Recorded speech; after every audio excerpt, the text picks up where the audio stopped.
What if a 5-word prayer, hidden in plain sight in the Bible and whispered for centuries in the old city of Jerusalem, could help unlock healing when nothing else seems to work?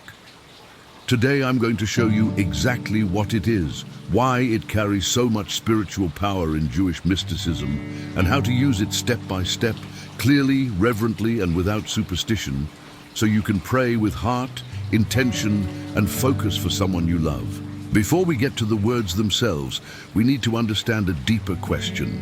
Why does illness exist at all? In the early chapters of our tradition, people did not linger between life and death. They lived, and then in an instant, they were gone. No warning, no time to prepare, no chance to say goodbye. The sages teach that Jacob asked God to introduce illness into the human story, so that the approach of death would come with a signal. Illness became the solemn drumbeat that allows the living to prepare their souls, to return what needs returning, to reconcile, to bless, and to be blessed.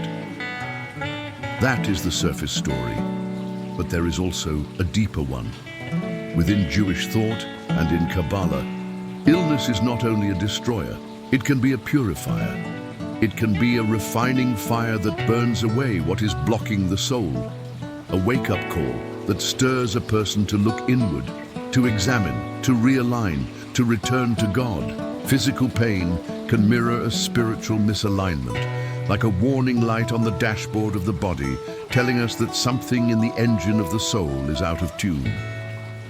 Real healing, then, is not only the end of symptoms. Real healing is when body and soul re-enter harmony. The physical world, say the mystics, is a reflection of spiritual currents. Disturb the flow at its source, and ripples appear in our lives and in our bodies. Which means, if we only treat the physical level, we can miss the deeper cause. True healing seeks wholeness. In this light, think of healing as having 3 intertwined strands. The first is physical healing. The doctors, the treatments, the medicine, the care of the body. Jewish law and tradition are very clear. Physicians are partners with heaven. The permission to heal is divinely granted. Taking medicine, seeking treatment, following professional guidance, these are not a lack of faith, they are expressions of it. The second strand is emotional healing. The sages taught long ago what modern psychology now affirms: repressed pain, unresolved trauma, the grinding gears of fear and despair, they can erode the body. When a person strengthens joy, fosters trust, allows tears to flow, finds hope again, the body often finds unexpected strength. The third strand is spiritual healing, a renewed connection to God. Sincere prayer, the clearing of grudges, the removal of spiritual blockages, can restore the energy of life to its proper channels. A prayer spoken from the heart can wash away a film that we cannot see but often feel, the heaviness that sits between our plea and heaven's response. When these 3 strands are braided together, body, emotion, and spirit, healing becomes more than the absence of illness. It becomes a restoration of harmony. And now we arrive at the key, an exceedingly short prayer that tradition says opens healing channels, a prayer composed not by a scholar, but by Moses himself for his sister Miriam. In the book of Numbers, when Miriam is stricken with a skin affliction often mistranslated as leprosy, Moses does not deliver a sermon. He does not compose a poem. He cries out 5 stark words, Na Refa Na La, 5 words, but a treasury of meaning. Kabbalists like Rabbi Isaac Luria, the Arizal, teach that each of these words aligns with a specific divine energy that awakens compassion and draws down healing. Let's open them one by one. El is among the names of God, and in this context, it points to expansive kindness, the aspect of divine mercy that overflows like a river. Moses does not invoke the name associated with strict judgment. He chooses El, the sound of kindness, because he seeks not a verdict, but compassion. Na is a plea, the soft but urgent pleas that turns a request into a cry of the heart. Moses says it twice, Na Refa Na. In the language of prayer, repetition is not redundancy, it is intensification. Like knocking twice on a door when it really matters, he presses his plea so the urgency cannot be missed. Refa means heal. It shares a root with refuah, healing, and it echoes in the name of the archangel Raphael, the messenger associated with healing that flows from God. Moses is not invoking an angel directly, but he is calling on the divine attribute that animates that healing. He is asking for more than the mending of skin. He is asking for the correction of the inner flow so that the outer wound can close. And then La to her. Because Moses is praying for Miriam, he targets the prayer. Heal her. If he were praying for a man, he would say, Lo, to him. Hidden in that last small word is a practical law of prayer. If the person is not in front of you, say their name, and if possible the name of their mother, so the prayer may be aimed like an arrow. If the person is with you, the presence itself points the prayer. In a single breath, Moses does something astonishing. He names the divine in mercy, he pleads with urgency, he asks for healing at its root, and he directs that healing toward a specific soul. 5 words, but they contain a blueprint. How to speak, how to feel, how to focus. This prayer has been used for centuries by Jews around the world and is still whispered in the old city of Jerusalem today, beside ancient stones warmed by the sun, where countless people have poured their hope into those syllables. The mystic masters did not only preserve the words, they also preserved a way to magnify their impact. One of them, Rabbi Moshe Cordovero, a towering teacher who lived just before the Arizal, described a simple, reverent practice that brings intention from the realm of thought into speech and action. Take a small cup or bowl of water.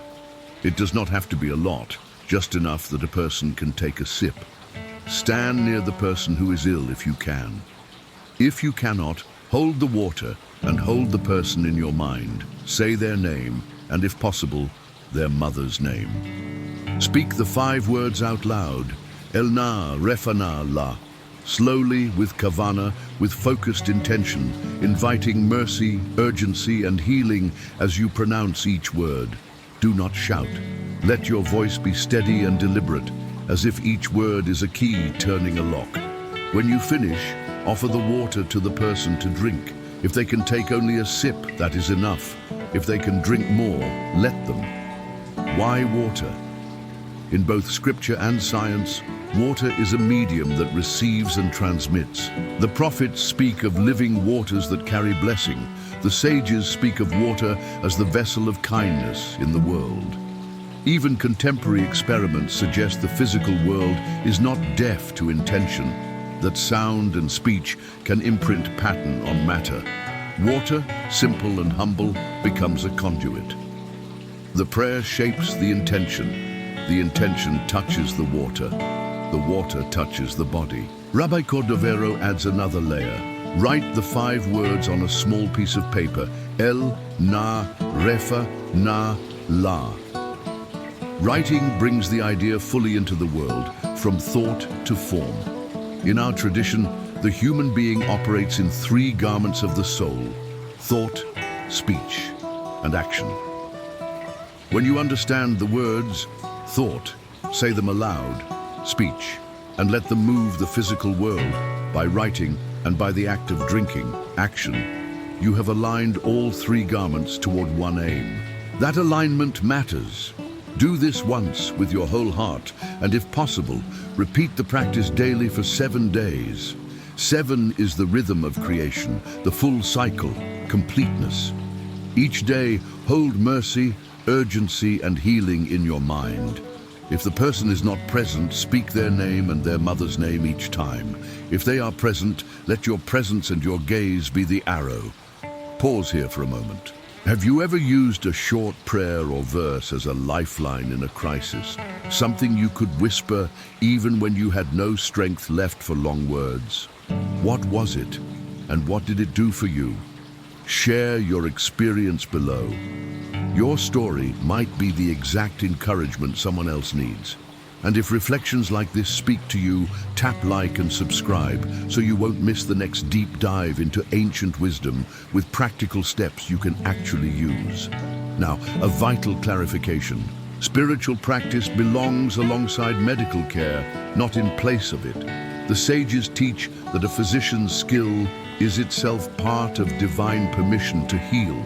Seek doctors, take medicine, follow treatment plans, and pray. Pray with the same seriousness you bring to a prescription, not as magic but as relationship, a meeting of your breath with the breath of the world. As you pray, let each word of Moses' plea become a posture. L. Begin in mercy. See the person not as a diagnosis, but as a soul infinitely loved. Na, bring your whole heart, your urgency, your pleas that is not performance but truth, your willingness to stand in the breach for another. Refa, aim beyond symptom towards source. Ask not only for the fever to break, but for the inner alignment that allows the body to return to peace. Now again, say it twice because you mean it, because love repeats itself when the stakes are high. La or lo, direct your prayer like light through a lens to the one who needs it, by presence if they are with you, by name if they are not. If Hebrew is new to you, do not let that hold you back. You can learn the sound slowly. L, like the letter L, Na, short, soft, Refa, Refa, Na, again. La, for to her, or loch, for to him. You can also add a line in your own language after these 5 words. Please God heal her. Please God heal him. The ancient syllables are the spine. Your heart language supplies the muscle. If you want to deepen the practice, add simple details that speak to body, emotion, and spirit. Sit the person in a comfortable place with gentle light. Let the room be quiet. Place the written words where you can see them. Take one full breath before each word, and with each breath, imagine the constriction loosening a little more. Some people like to face a window to remind themselves that mercy is wide. Some like to close their eyes, to enter inward where God meets them. Do what allows you to be most present. And when you finish, leave a little space for silence. Healing often speaks softly. In Jerusalem's old stone alleys, you can find ordinary people doing exactly this. No theatrics, no spectacle, only a cup of water, a whispered prayer, and a tenderness that feels like the whole city is leaning in to listen. Over time, many have told of surprising turns. Fevers easing, fears lifting, reconciliations unfolding like dawn. Not every story ends the way we hope, but every sincere prayer reshapes the one who prays. It refines our seeing, strengthens our love, and opens channels for mercy to move where it could not pass before. If you are doing this for someone far away, you can still prepare a cup of water where you are, speak the prayer with their name and their mother's name, and then drink a sip yourself as a symbolic act of standing in their place.